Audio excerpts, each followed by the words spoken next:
नमस्कार दोस्तों। आज की कहानी एक पौराणिक कहानी है जो रामायण से जुड़ी हुई घटना के बारे में है। ये कहानी है सती सुलोचना के बारे में। सती सुलोचना वासुकी नाग की पुत्री और लंका के राजा रावण के पुत्र मेघनाद की पत्नी थी। लक्ष्मण के साथ हुए एक भयंकर युद्ध में मेघनाद का वध हुआ और उसके कटे हुए शिष्य को भगवान श्री राम के शिविर में लाया गया था। रावण के महापराक्रमी पुत्र इंद्रजीत मेघनाद की व्रत की प्रतिज्ञा लेकर लक्ष्मण जिस समय युद्ध भूमि में जाने के लिए प्रस्तुत हुए, तब राम उनसे कहते हैं, लक्ष्मण, रण में जाकर तुम अपनी वीरता और रणकौशल से रावण के पुत्र मेघनाद का वध कर दोगे, इसमें मुझे कोई संदेह नहीं है। पर वो जिस साध्वी का पति है, ऐसे साध्वी के पति का मस्तक अगर पृथ्वी पे गिर पड़ा तो हमारी सेना का तो विध्वंस हो जाएगा और हमें युद्ध में ही विजय की आशा त्याग देनी पड़ेगी। लक्ष्मण अपनी सेना लेकर चल पड़े और समर भूमि में वैसा ही किया जैसा राम ने कहा था। अपने बाणों से मेघनाद का मस्तक उतार लिया पर पृथ्वी पे नहीं गिरने दिया। हनुमान उस मस्तक को रघुनंदन के पास लेकर आ गए। मेघनाद की दाहिनी भुजा आकाश में उड़ती हुई अपनी पत्नी सुलोचना के पास जाके गिरी। सुलोचना चकित हो गई और दूसरी क्षण अत्यंत दुख से कातर होकर विलाप करने लगी, पर उसने भुजा को स्पर्श नहीं किया। उसने सोचा, संभव है यह भुजा किसी अन्य व्यक्ति की भी हो सकती है। ऐसी दशा में पर पुरुष के स्पर्श का दोष मुझे लगेगा। निर्णय करने के लिए उसने भुजा से कहा, यदि तू मेरे स्वामी की भुजा है तो मेरे प्रतिव्रत की शक्ति से युद्ध का सारा वृत्तांत लिख दे। भुजा में दासी ने लेखनी पकड़ा दी। लेखनी ने लिख दिया, प्राण प्रिय, यह भुजा मेरी ही है। युद्ध भूमि में श्री राम के भाई लक्ष्मण से मेरा युद्ध हुआ था। लक्ष्मण ने कई वर्षों से पत्नी, अन्न और निद्रा छोड़ रखी है। वे तेजस्वी और समस्त दैवीय गुणों से संपन्न है। संग्राम में उनके साथ मेरी एक न चली। अंत में उन्हीं के बाणों से विघ्न होने से मेरा प्राणांत हो गया है। मेरा शीश श्री राम के पास है। पति की भुजा लिखित पंक्तियां पढ़ते ही सुलोचना व्याकुल हो उठी। पुत्रवधू के विलाप को सुनकर लंकापति रावण ने आके कहा, शोक न कर पुत्री, प्रातः होते ही सहस्रों मस्तक मेरे बाणों से कट कट के पृथ्वी पे लौट जाएंगे। मैं रक्त की नदियां बहा दूंगा। करुण चित्कार करती हुई सुलोचना बोली, पर इससे क्या ही लाभ होगा मेरा पिताजी? सहस्रों नहीं, करोड़ों शीश भी मेरे स्वामी की शीश की अभाव की पूर्ति नहीं कर सकेंगे। सुलोचना ने निश्चय किया, मुझे अब सती हो जाना चाहिए, परंतु पति का शव तो रामदल में पड़ा है, फिर वह कैसे सती होती? अपने पति का मृत्यु का समाचार पाकर सुलोचना अपने ससुर रावण से राम के पास जाके पति का शीश लाने की प्रार्थना करती है, परंतु रावण इसके लिए तैयार नहीं होता। उसने सुलोचना से कहा, यदि वो स्वयं राम के पास जाके मेघनाद का शीश ले आए, किंतु राम पुरुषोत्तम है, इसलिए उनके पास जाने में तुम्हें किसी भी प्रकार का भय नहीं करना चाहिए। अपने ससुर रावण से अपना अभिप्राय कहकर वह पति का शव मंगवाने के लिए कहती है, तो रावण ने उत्तर दिया, तुम स्वयं ही रामदल में जाके अपने पति का शव प्राप्त कर सकती हो। जिस समाज में बाल ब्रह्मचारी हनुमान, परम जितेंद्रिय लक्ष्मण तथा एक पत्नी व्रती भगवान श्री राम विद्यमान है, उस समाज में तुम्हें जाने से डरना नहीं चाहिए।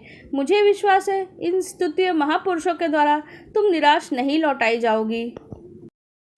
सुलोचना के आने का समाचार सुनते ही श्री राम खड़े हो गए और स्वयं चल के सुलोचना के पास आए और बोले, देवी, तुम्हारे पति विश्व के अनंतम योद्धा और पराक्रमी थे। उनमें बहुत से सद्गुण थे, किंतु विधि की लिखी को कोई बदल नहीं सकता है। मैं आज तुम्हें इस तरह से देख के मेरे मन में पीड़ा हो रही है। सुलोचना भगवान की स्तुति करने लगी। मैं पति के चरणों में अनुरक्त रखने वाली उनकी अनंत उपासिका हूँ, पर मेरे पति देव प्रतिवता नारी का अपहरण करने वाले पिता का अन्न खाते थे, उन्हीं के लिए युद्ध में उतरे थे। इसी से मेरा जीवन धन पर लोग सिधार गए।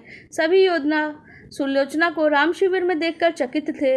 वे नहीं समझ पा रहे थे सुलोचना को ये कैसे पता चला कि उसके पति का सिर यहाँ पे भगवान श्री राम के पास में है। भगवान श्री राम ने उसे बीच में ही टोकते हुए कहा, देवी, मुझे लज्जित न करो। पतिव्रता की महिमा अपरंपार है, उसकी शक्ति की तुलना ही नहीं है। मैं जानता हूँ तुम परम सती हो, तुम्हारे सतीत्व से विश्व भी थर्राता है। अपने स्वयं यहाँ आने का कारण तो बताओ, मैं किस प्रकार तुम्हारी सहायता कर सकता हूँ? सुलोचना ने अश्रुपूरित नैनों से प्रभु की ओर देखा और बोली, राघवेंद्र, मैं सती होने के लिए अपने पति का मस्तक लेने के लिए यहाँ पर आई हूँ। श्री राम ने शीघ्र ही ससम्मान मेघनाद का शीश मंगवाया और सुलोचना को दे दिया। पति का छिन्न शीश देखते ही सुलोचना का हृदय अत्यधिक द्रवित हो गया। उसकी आंखें बड़ी जोरों से बरसने लगी। रोते रोते उसने पास खड़े लक्ष्मण की ओर देखा और कहा, सुमित्रा नंदन, तुम भूल कर भी गर्व मत करना कि मेघनाद का वध तुमने किया है। मेघनाद का धराशायी होने की शक्ति विश्व में किसी के पास नहीं थी। यह तो प्रतिव्रता 2 नारियों का भाग्य था। आपकी पत्नी भी प्रतिव्रता है। लेकिन बाकियों के मन में जिज्ञासा थी और जिज्ञासा शांत करने के लिए सुग्रीव ने ही पूछ लिया, यह बात उन्हें कैसे पता है कि मेघनाद का शीश श्री राम के शिविर में है। सुलोचना ने स्पष्टता से बता दिया, मेरी पति की भुजा युद्धभूमि में उड़ती हुई मेरे पास आई थी। उसी ने मुझे लिखकर बता दिया था। व्यंग भरे शब्दों में सुग्रीव बोल उठे, निष्प्राण भुजा यदि लिख सकती तो फिर यह कटा हुआ सिर भी हंस सकता है। श्री राम ने कहा, व्यर्थ की बातें मत करो मित्र, प्रतिव्रता के महत्व को तुम नहीं जानते। यदि वो चाहे तो सिर कटा हुआ भी हंस सकता है। श्री राम की मुखाकृति को देख के सुलोचना उनके भावों को समझ गई। उसने कहा, यदि मैं मन, वचन और क्रम से पति को देवता मानती हूँ तो मेरे पति का ये निर्जीव मस्तक हंस उठे। सुलोचना की बात पूरी भी नहीं हुई थी कि कटा हुआ मस्तक जोर जोर से हंसने लगा। यह देखकर सभी दंग रह गए। सभी ने प्रतिव्रता सुलोचना को प्रणाम किया। सभी प्रतिव्रता की महिमा से परिचित हो गए थे। चलते समय सुलोचना ने श्री राम से प्रार्थना की, भगवान, आज मेरे पति की अंत्योष्टि क्रिया है और मैं सहचरी उनसे मिलने ही जा रही हूँ, अतः आज युद्ध बंद रहे। श्री राम ने सुलोचना की प्रार्थना स्वीकार कर ली। सुलोचना पति का सिर लेकर वापस लंका आ गई। लंका में समुद्र के तट पर एक चंदन की चिता तैयार की गई। पति का शीश गोद में लेकर सुलोचना चिता पर बैठी और धधकती हुई अग्नि में कुछ ही क्षणों में सती हो गई। श्री हरि शरणम। आपको हमारी ये पौराणिक कथा कैसी लगी आप कमेंट सेक्शन में बता सकते हैं। अगर वीडियो पसंद आ रही है तो वीडियो को लाइक कर दीजिए और हमारे चैनल को सब्सक्राइब कर लीजिए। धन्यवाद।